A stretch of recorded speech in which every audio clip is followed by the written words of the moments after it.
So this is day 4. 4? Or 3? 4 No, this is as in fourth beep time sessions. during the beep, Or, yeah. or third time during, no, fourth time during the beep. 4th time doing beep. Fourth beep. We don't sound very sure, but I think we are right. I think the song is getting to me now. I've got it written down somewhere, so there's no question about it. Sooner or later we'll Yeah. figure it out. Yes. But I think day 4. Yeah. And are there questions or comments about the process before we look at the beeps? No, but I did realize that when the beep goes off, that it will eventually stop on its own.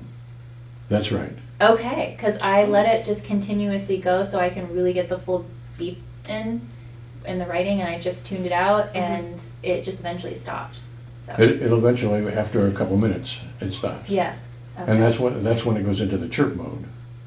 Oh, So- well, I must have You noticed must- it went off, and then I was like, oh, it turned off, and then I clicked the button, so I didn't hear the chirp part. But it did eventually stop beeping, the long siren style beep. Okay, well, if it beeps and it stops beeping, Yeah. then Maybe battery? it's not a battery issue. Mm. It's that it's She must have turned it off. just it'll right go. before You it was must gonna have chirp. then turned it off. Yeah. that's what she well, did, yeah, because But- right when I noticed it shut off on its own, I clicked the thing because I wanted to make sure that it didn't die.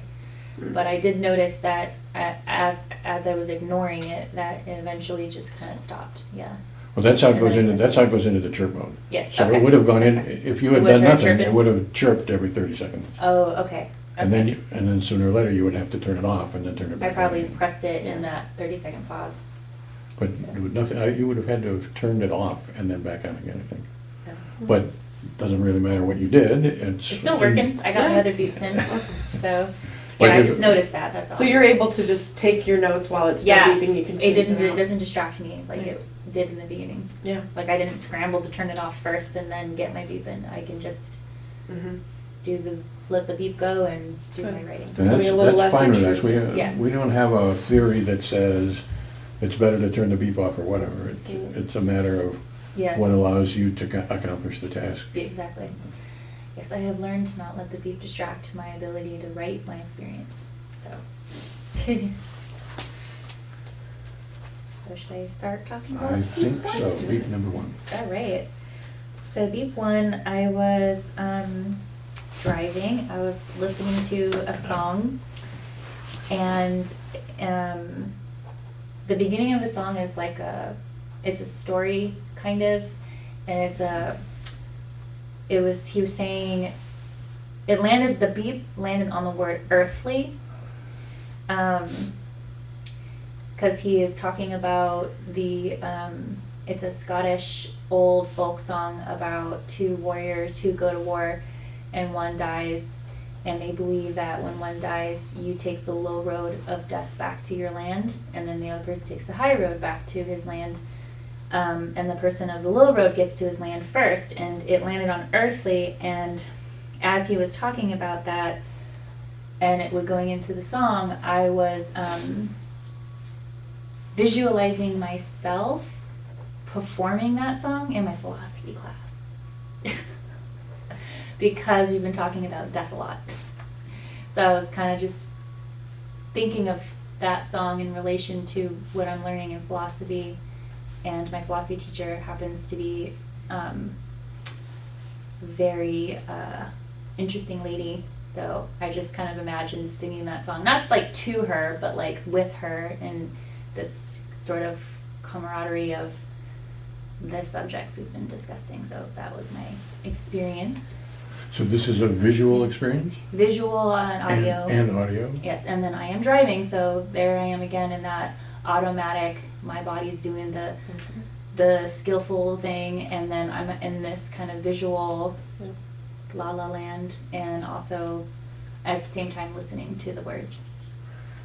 And is the as far as your direct experience is concerned, is that primarily this audio-visual singing thing?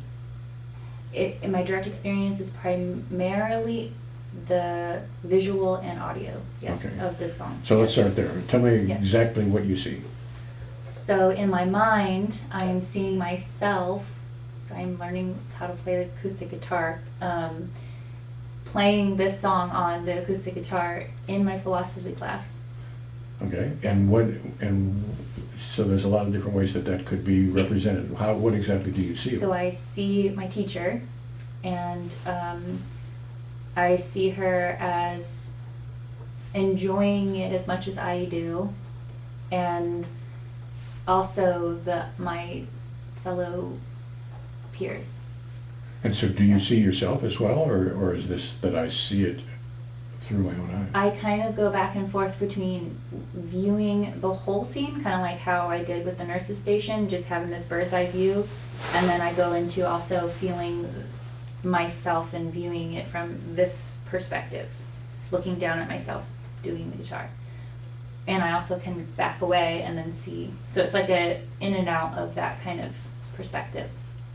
And in and out or simultaneous? And if it's not simultaneous, do you know at the moment of the beep which of these scenes you're in?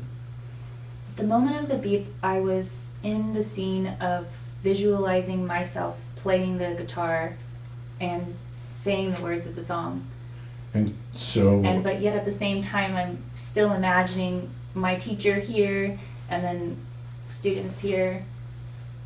So I guess I'm seeing it from looking out this way, teacher here, students here, and then the layout of the classroom. and so do you see yourself, or are you as if seeing through your own eyes? As if seeing through my own eyes So in that it's, moment. I don't see Lena, I am Lena in this scene. In this scene. I am And do I see the guitar, or do I just see my teacher over there? And I see myself playing the guitar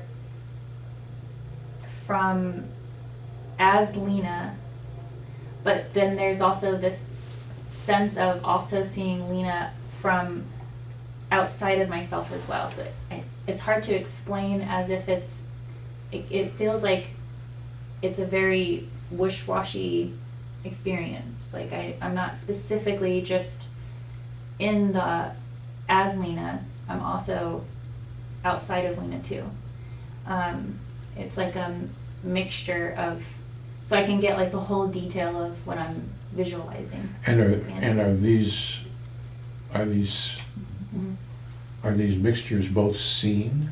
This is a seen thing Yes. as opposed to just a known thing? It's not like I know my teacher's out there enjoying it, but I see her. See it, yeah. And it's not that I know that Lena's here, but I actually somehow see her, but at the same time I'm not seeing her, or I'm fading in and out of seeing her or something? Yeah, I am concocting all of the whole scenario, seeing my teacher, seeing some faces from my class that I remember, and then seeing myself as myself and also outside of myself. And when you see yourself as yourself, from Yeah. what perspective do you see yourself? I see it in both ways, both perspectives, as myself playing as I see myself just right now. Like if I had a guitar in my lap, that's how I'm seeing it. And then I also, at the same time, it feels like I can see myself like almost a little bit outside of myself, almost standing halfway outside of myself and getting a different perspective of myself playing the guitar. And when you say it feels like that, you emphasize the word feels. Yes. Does that mean, well, I don't actually see that, and yet that is somehow in the visual experience of this? I say the word feels because I don't feel necessarily connected to myself exactly, because I'm not necessarily that great of a guitar player, for one, and I would never sing to a classroom full of people because I'm not a performer. So it's like a sense of fantasy. So I'm not really myself, but I am myself. So that's the feeling I'm having, I guess. And it's visually I am in myself, and there's that feeling that I'm having a hard time differentiating if did I step outside of myself in my visual representation, or was I just in myself? Like, I know I was seeing myself playing the guitar, like as this version here, but I also didn't feel exactly myself because I'm not those exact things that I was imagining or fantasizing about. Okay. Does that make sense? Well, all these things are complicated things, and most of the time we just slide over the complications, and here we're trying to make them explicit, and Yeah. that makes life a little bit difficult for us. Mhm. But, so the basics are, as I understand it so far, and if I got it wrong, correct me, but that this is a visual thing. It's not like I'm just somehow imagining playing the guitar in my class. It's that I see that in my imagination, that this is a seeing phenomenon. Yes, it is a whole play happening in my Okay. head. Yeah. And the center of this, I guess, it seems, is that I'm seeing it in a sort of a first-person way through Lena's eyes, as if I'm playing the guitar, Yes. and we haven't yet talked about it, but I'm also singing, I guess. So that's part of the experience that we haven't yet talked about. Mhm. But as far as the visual thing is, there's also apparently, but I'm not 100% sure about this yet.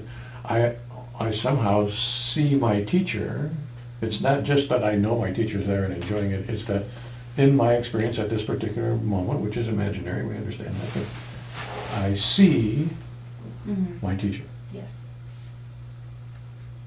And yet that seems more or less solid or something like that than the seeing the guitar. Is that right?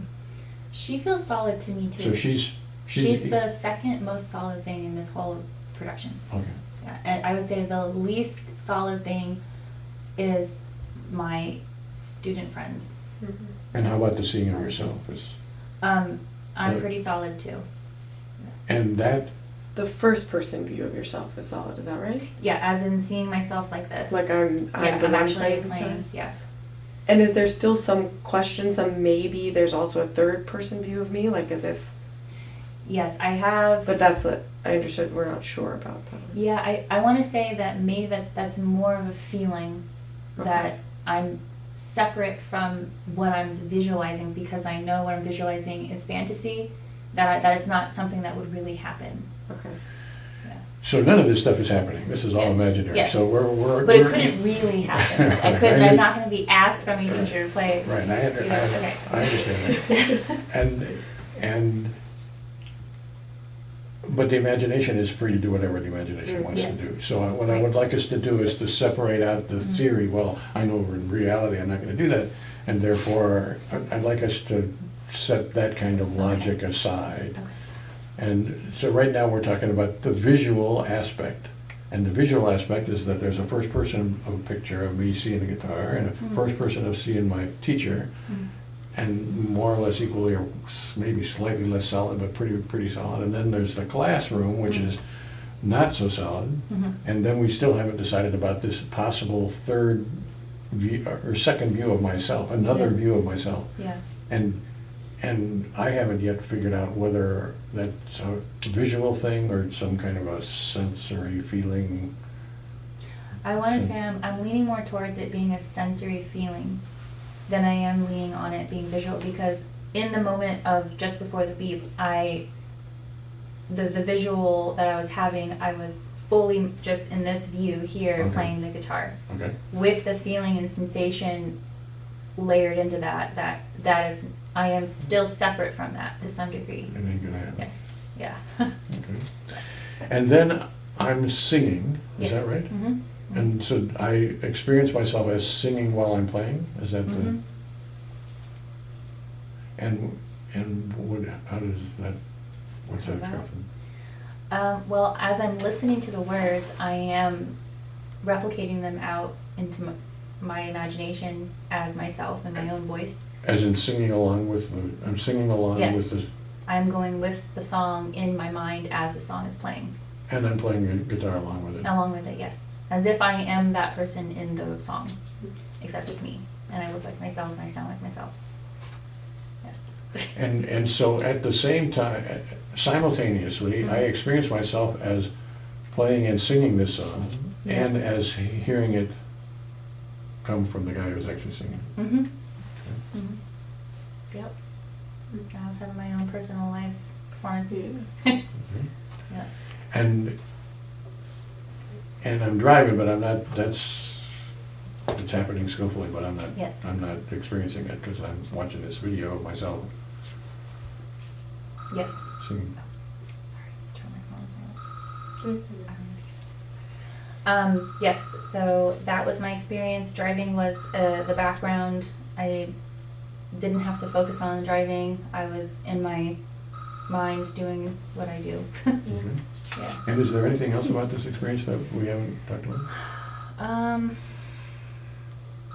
I guess the fact that the song itself relates to some of the topics in my philosophy class, that I was connecting it, and that's why I thought of my philosophy teacher, because the song itself is about death, and what we learn in philosophy is also about death, and I was relating those two together, the song and the things that we're learning in philosophy, and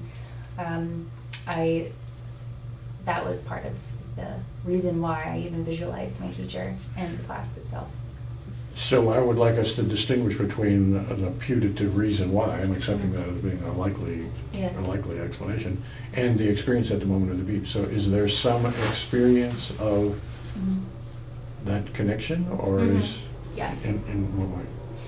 As I'm listening to the words to the song and the introduction about his explanation as to what the song means, about the soldier who goes on a low road home, which is the road of death, I thought of, I'm experiencing not in this big gigantic thought of remembering the texts that we've been reading, but just the overall feeling that the text gave me of the transitory nature of this life to whatever happens next. And in the stories that I've read so far, that we read, have been quite depressing. But the song makes you feel a little bit more comforted in that after death there's more. And that's the theory part, but in the moment I was feeling the comfort of the song and not so much, and relating it to the text, and just in a way kind of trying to bridge the stuff I've been learning, and also I don't know, that's the theory. But I was feeling the connection of the song to the material through a feeling of needing to kind of comfort the sort of heavy stuff that we've been talking about through the song. So it's not just that I feel comforted, Yeah. it's that I feel comforted by comparison to the depressing stuff that we've been reading? Yeah. Is that right? Yes, yeah. The texts that we've been reading in relation to that kind of stuff is heavier, and then the song is heavy itself, but it has this beautifulness about it. And so I kind of use that feeling that I got from the song as a way to sort of soothe those feelings that I got from class, in terms of our own existential. So does that mean that Yes. at the moment of this beep, Yeah. I am feeling Yes. a Soothe. soothed thing? Yes. And that is not just a part of the imaginary playing of the song? It is it's- part of the imagination too. I am soothed as the performer playing the song with my teacher, and in some way I am soothing the thing that is causing me the discomfort, which is this is the theory part, I'm realizing and bracketing, the subject of death. So, okay. So the soothing Yeah. part Yes. is part of the performance, Yes. this imaginary performance. Yes. And also the soothing part is somehow separate from the performance, simultaneous too, but Yes, the soothing is part of my performance, and that's the main text of the soothing is part of the performance, and then the subtext of the soothingness is in relation to the discomfort that I was feeling about the subject material.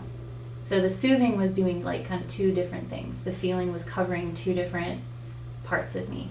The soothing was covering I was embodying the soothingness in the song itself, and also using that soothing feeling as a kind of therapeutic means of the subject material.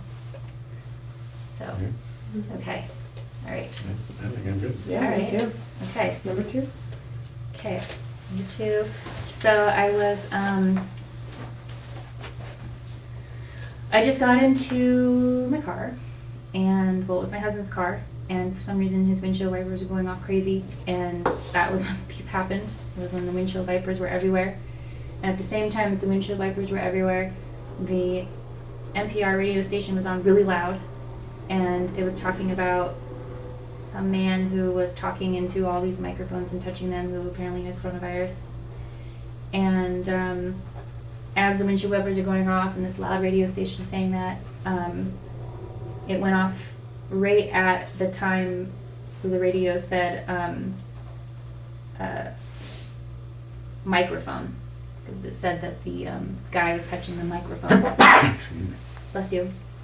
And so my direct experience is These are allergies, I'm pretty sure. they're definitely allergies. Yeah, you get out of Definitely here. allergies.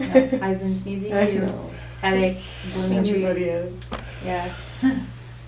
Don't worry, I'm not afraid. So, but yes, my direct experience was trying to turn off the windshield wipers, but at the same time simultaneously listening to the absurdity of this talk show, of this news here.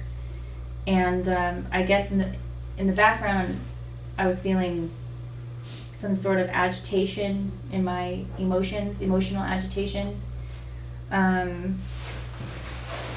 visually, as I was turning off the windshield wipers and listening to this radio station, I again was doing that visual play where I was just imagining a goofball running around and slapping a bunch of microphones. So all that was kind of happening, all layered on top of each other, and then the beep occurred. So that sounds like there are sort of like 4-ish things going on here. Yeah. I'm trying to turn off the wipers. I'm listening Yep. to the absurd talk show. Yes. I'm seeing a goofball slapping microphone. Mhm. I'm illustrating, I guess, what Mhm. the show's talking about. Yes. And I'm feeling agitated. Yes. And all of those things are simultaneously in my Together. direct experience, caught in flight by the beat. Yes. Okay. Mhm. And am I more into, I guess, which of those is most salient in your experience? Or if they're all equally I present? feel that that's- they're all equal. Yeah. I couldn't pick one out that felt more prominent. I felt like they were all happening together. Okay. Yep. Well, let's start with the trying to turn off the wipers. Mhm. How do you experience that?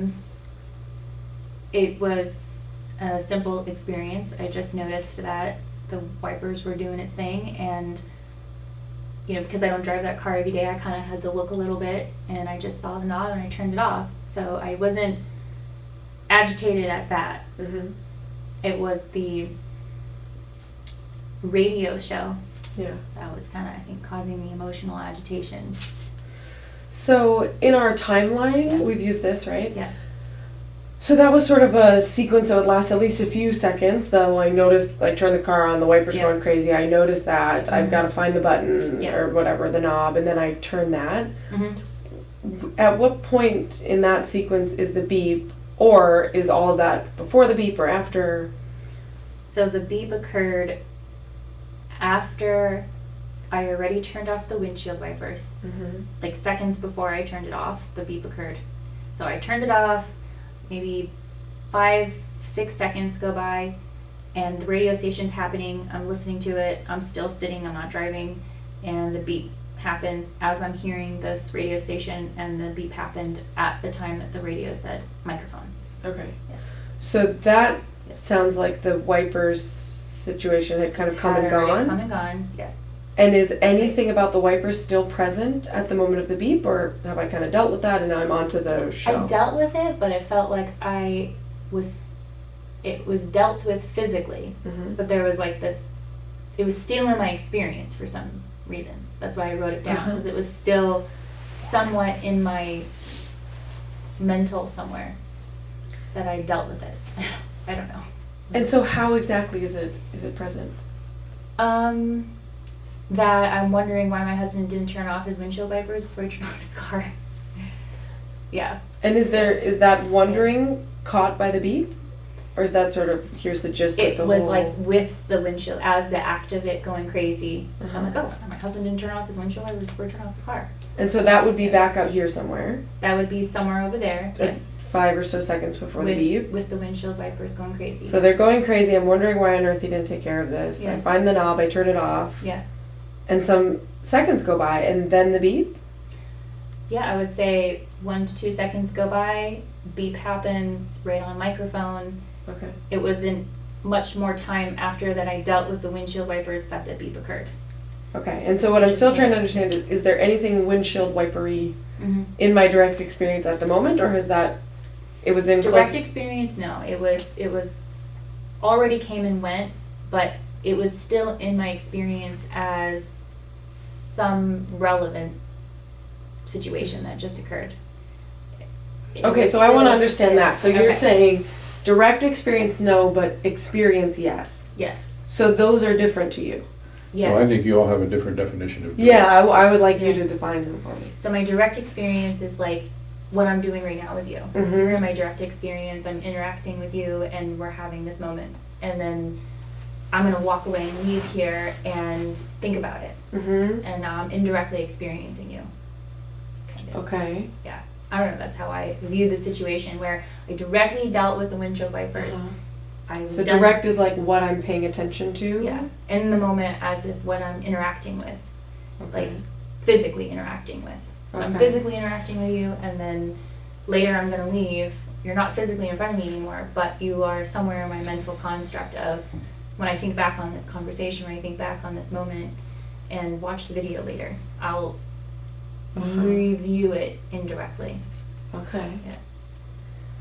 Kind of like how I do with visually representing certain scenarios that people are telling me. Mhm. I will later review that happening later today. Like I will review it Sure. somehow. Yeah. So that's my definition.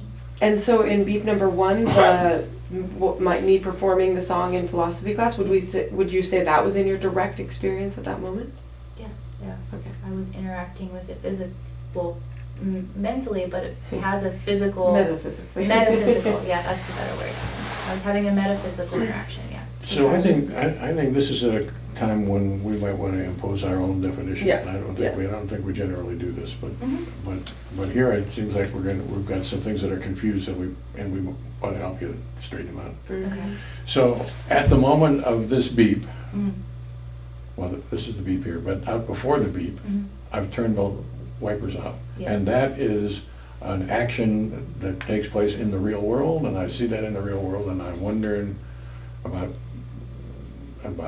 whether my husband should have turned it off or whatever out there in the real world. Yeah. And then that's happened, so by that definition of direct experience, that's gone before we get to here. Mhm. But here, at the moment of the beep, it seems like there's still some kind of a consideration Mhm. that is before the footlights of my consciousness. And that is what we call direct experience. Our definition of direct experience is, for whatever reason, imaginary or real or whatever, it's directly present to me. Mhm. And so your guitar experience is direct experience because you were playing the guitar in your imagination. Nowhere in the real world were you playing the guitar. And yet you were directly experiencing yourself as a guitar player. I see what you're saying. So our definition of direct experience is, this is occupying my Moment. my apprehended Mm. before the footlights of consciousness experience at the moment. That's what we call direct experience. Got it. And the alternative is, like, in my indirect experience, I know that you came 15 minutes late today. Yeah. That's part of an indirect experience that has shaped everything that we have done here today. Mhm. But up until now, I haven't been thinking about that. I've been thinking about the stories that you've been telling and whatever. Mm. So we could say, well, the lateness of the start, and I fixed that video camera before we did. All that stuff is part of my indirect experience. It's until I bring it into my direct experience and then remember, well, then it becomes part of my direct experience. I hear you. Right. I hear you. So then I would say, in terms of your definition, Mhm. the windshield wipers was still in my direct experience. It was dealt with, in my definition, as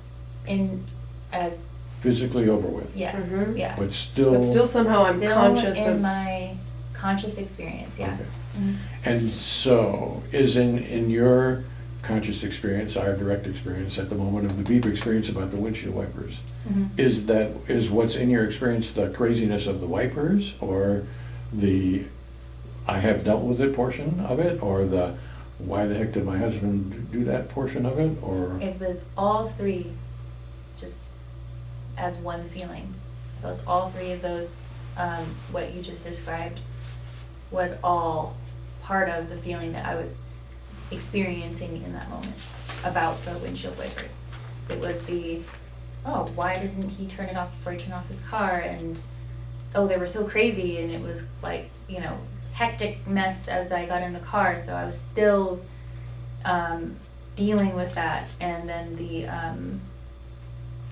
turning it off. But even though I had already physically turned it off, I was still just kind of mulling, like almost dwelling over it in a sense, but not in a way that was overwhelming me from not paying attention to the radio and then the visual I was having at the time I was listening to the guy speaking about what happened.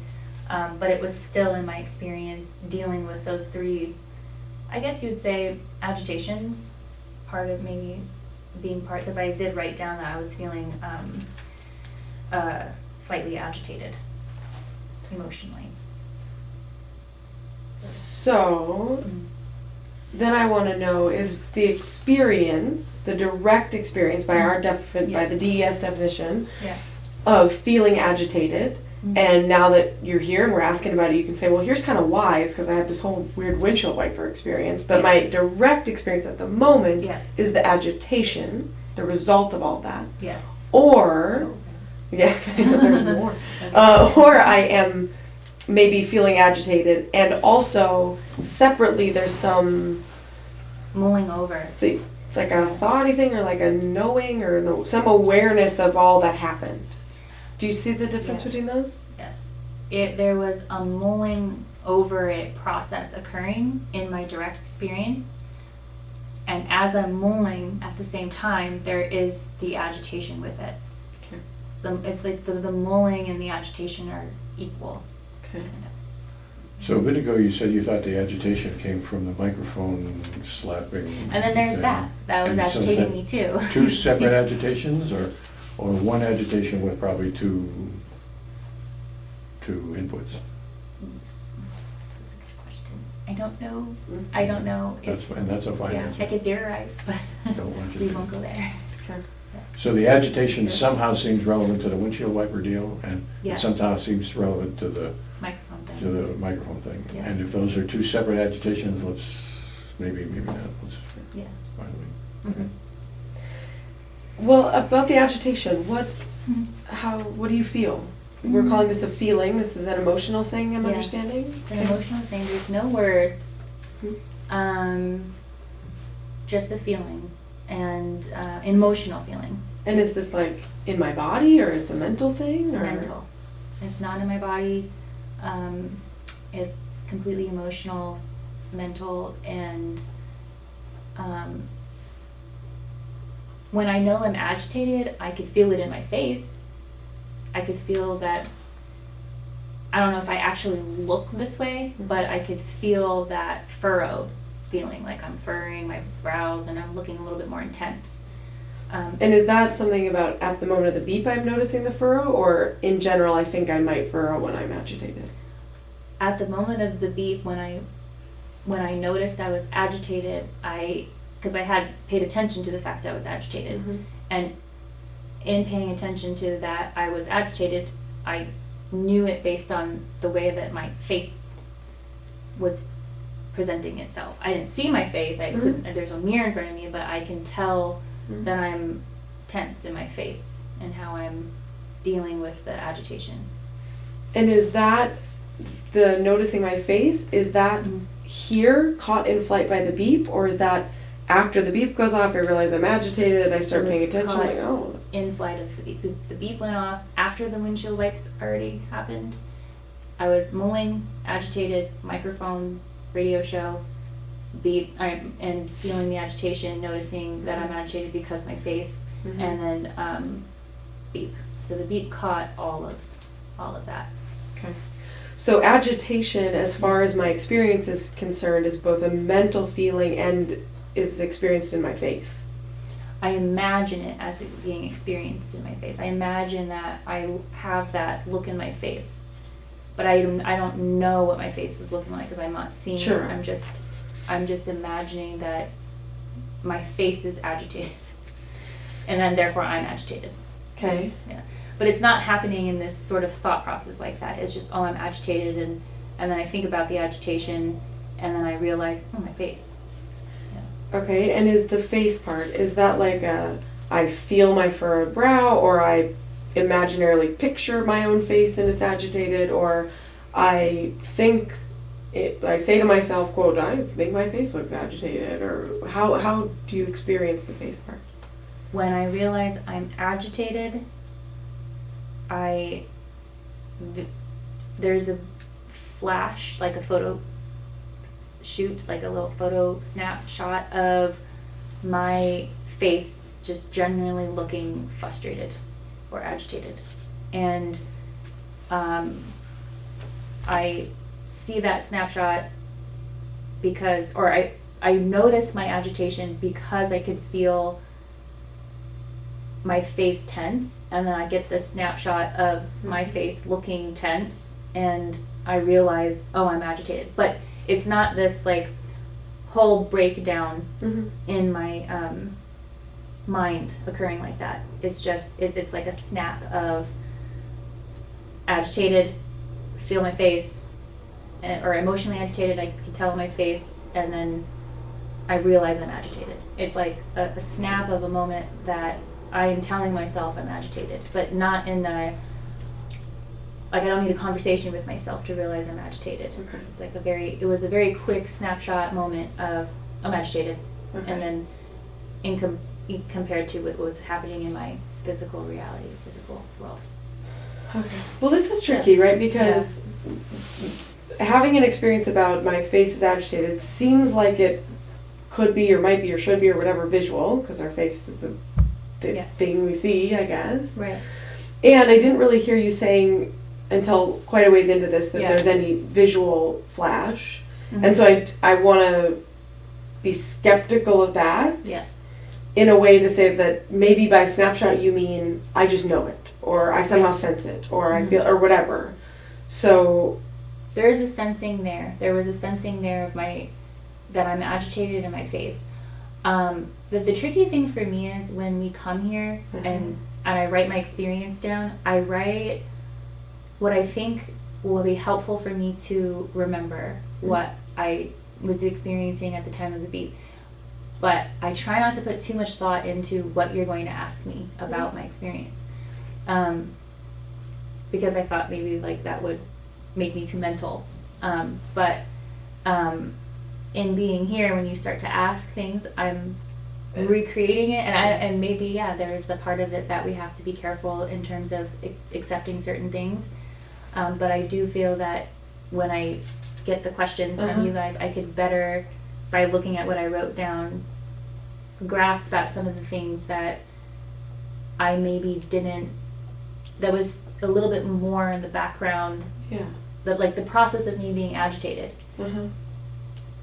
I didn't give it so much thought in the moment of writing it down because I was dealing with the car and this and that. Oh, I gotta write this beep down. yeah. So, but in here, I could actually revisit it in a way that I can say, yeah, that was agitation, and I do recall feeling it in my face. But I understand too that you have to be careful because you don't want to put too much into So building it up. So the deal, so what you're saying here is great as far Yeah. as I'm concerned, because it Yeah. indicates that you understand some important distinctions Yeah. and limitations and whatever. Yeah. And we understand important distinctions and limitations as well. Mhm. And so, first off, I would say, we don't expect this to be a perfect process. We always fall short. Our aim is not perfection. Well, our aim is perfection, but we never get there. Mhm. And I think, I think it's good that you don't say, I'm not gonna try to get too mental too fast, because that's a good deal. And so this is a skill I think that maybe we'll get somewhat better at. Mhm. And in the meantime, we're going to leave this aspect of this beep as being Mhm. sort of indeterminate. Yeah. Okay. Maybe there was a feeling of agitation, and it was just agitation, and that was a mental thing, and that was it. Or maybe that agitation in the moment at the beep in the car sort of telescopes it through this agitation. Oh, recognize my face, I feel my face, I see my face, or whatever. Maybe that's all there. Maybe that's in the reconstruction here in the interview. Mhm. We are skeptical in the honest sense of that. Skeptical usually means, well, I don't believe what the hell you're talking about, but that's Right. not Yeah. what we're saying. Skeptical means we're trying to be honestly, genuinely understanding of, well, this is a reconstruction, and we don't want to reconstruct too much or whatever. So the way we deal with that is to sort of bracket this whole discussion. Well, we don't Yeah. know. Maybe it's this way, maybe it's not that way. We want to get you involved with that carefulness of the method, and then as we go along farther, tomorrow or whenever, you have an experience of agitation, well, then you'll be maybe easier to say it. Well, obviously, there was no, or facial thing, that's a reconstruction afterwards, or maybe there wasn't immediately. That we'll figure that out. Okay. Yeah. I like that. Maybe we should talk about the visual part of this one, Okay. right? Because you're seeing the Oh yeah. guy the touching the microphone. Yeah. So they're talking about that on the NPR show, Mhm. and there's some visualization going on for you. Yeah. And what As exactly do you see? As I'm hearing the words coming out, describing some man apparently with coronavirus at a press conference touching the microphones of other people, I'm hearing this person saying this, and at the same time I'm visualizing a man in a place where conferences are held with a bunch of microphones all around the room, and he is just like Duck Duck Goose, like running around tapping all the microphones. And he's, these wearing a suit. microphones like on stands or Yeah. on podiums or Like some podiums, some stands. Like I'm really trying to see that whatever my representation of what a conference broadcast room looks like, and I'm seeing it as some having a podium, some stands, and it's just like all laid out in this like ovally shape. Like the microphones are in an oval shape, and then he's just like Duck Duck Goose, just going around the oval shape, like tapping all the microphones. So. that And do you was see it. this clearly? I see him doing it clearly. So again, he has this wispy vibe, because I don't know what the man looks like. I don't know if he's what color he is. I don't know what hair color. I don't know what eyes. I don't know what he's wearing. I just see him wearing a suit, a black suit with a red tie, and he's tall and thin. But I don't define any real features, and I just see him running around touching microphones. I don't see anybody else in the room. The room itself is kind of wispy itself, because I'm not really seeing the details of the room, because I've never been in a room like that. I'm just imagining what it would look like, and he's just going around. The microphones, I would say second to him, are the most obvious, and they're the most, they're the only things in the room that's really still. He's wispy, he's like running around, and then like the background, like the walls are kind of this like in and out, like it's there but it's not there vibe, if that makes sense. Because I'm not focus on the structure of the walls. I'm just focused on the structure of what he is doing to the microphones. So the microphone and Okay. him are going to be the most He's the detailed. clearest. And Yeah. from what perspective do you see all this? Bird's eye view. Like I'm above As if watching. you're like on in a video Yeah. camera on the wall. or Yeah. something. Yeah, like I'm surveillancing it. Okay. And I'm interested in this word wispy, or Yeah. what you're calling wispy. Mhm. By wispy, do you mean moving like reeds in the Yes. wind? Or do you Yeah. mean just not well defined? Mhm. Not well defined, and also this like So yeah, this is a moving thing. Yeah. I see movement. yeah, It's not just I see indeterminacy, yes, it's that I see, movement of a somewhat solid part of my mind. So like when you look at the reflection, or on a hot day where there's like gas in the air and it kind of distorts like the background when you look through it, that's kind of how it looks to me in its movement. Has Okay. this kind of weird, and I see that as wispy. and the guy Yeah. is moving. Is he moving in a wispy way, or is he moving like a solid way from microphone to microphone to microphone? In a wispy way. It's not this solid where you would see in real life, like he's running to each microphone, tap, next microphone, tap. It's like he's like wisping to the microphone, tap, wisp to the next microphone, tap. Because he's not defined. I can't see, I'm not paying attention to his actual legs moving him as we would here in physical world. I see him just sort of wisping on over, got it very ghost-like almost, like very ghosty kind of, like he's not real. Uh-huh. He's And it's not just Yeah. indeterminately Yeah. going from this microphone to that Yeah. microphone. It is somehow just like Back a in- wisp. In a wavy hula kind of or way. something. Yeah. But it's like it's happening in a chaotic way. Uh-huh. Like I feel it as chaotic. I'm seeing it as chaotic because the storyline sounds chaotic. So of course I'm going to interpret his movements, even though they're wispy and ghost-like and strange and undefined. It's still yet chaotic, and the only thing in my visual in that moment that's not moving and chaotic are the microphones. Yeah. But everything else, including like the walls Yeah. and the Has this- surround, it yeah. has this wave-like Yeah. quality, Yeah. and you see that movement. Mm-hmm. Yeah.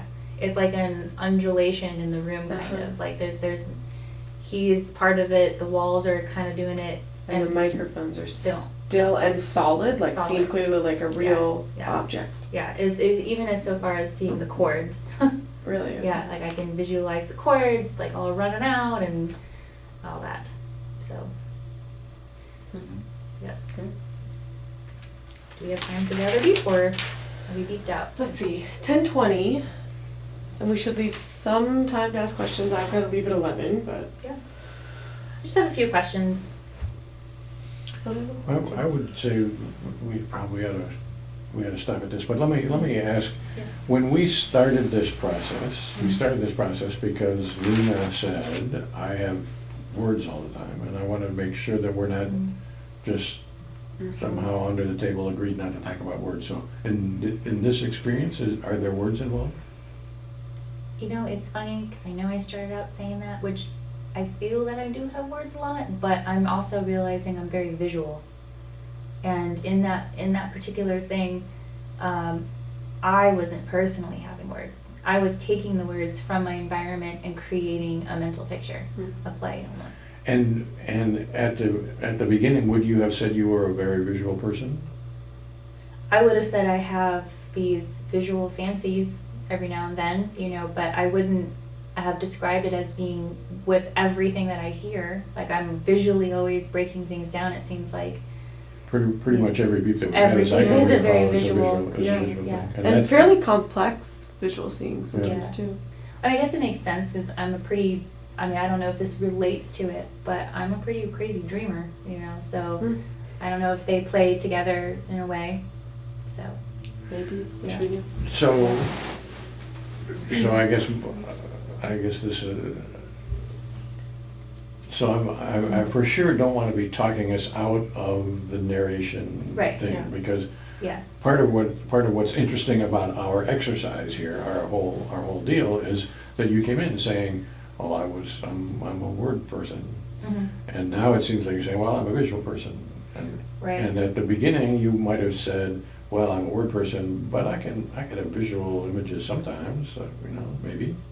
And now you would say, well, it seems like I have visual images most of the time and maybe words sometimes or something like that. Is that I fair? think I know I have a lot of words, but I think, and I'm gonna continue to analyze this as we beep on, but I see that my visual representations come to me, and then after I have exercised that visual representation, I have this intellectual process that narrates it after. It's like I need my words to digest what I just visually went through.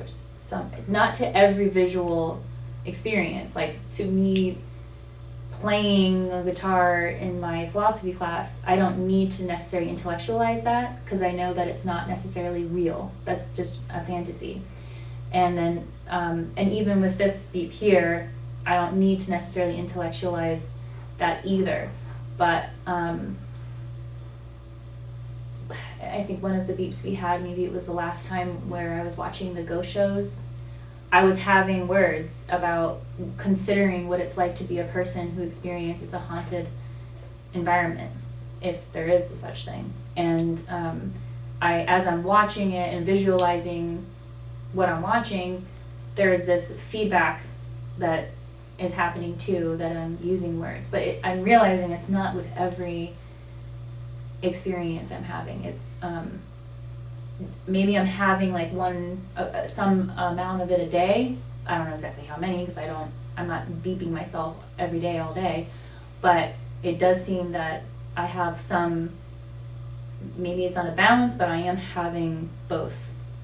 And it's just, I'm realizing that maybe the words is just an intellectual feedback thing where I have to intellectualize what I'm thinking, or not necessarily thinking, but what I'm feeling, what I'm seeing in my mind.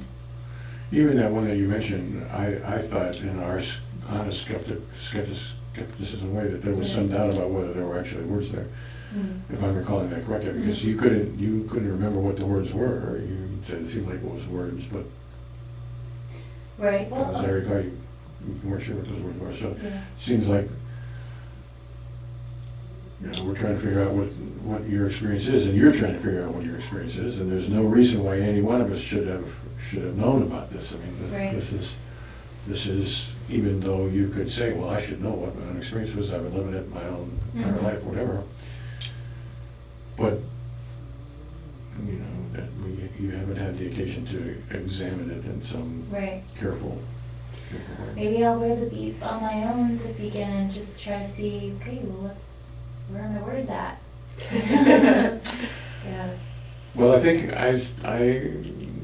I don't know whether that's a good idea or a bad idea. The disadvantage is, the risk of that is that reinforces a theory, reifies a theory.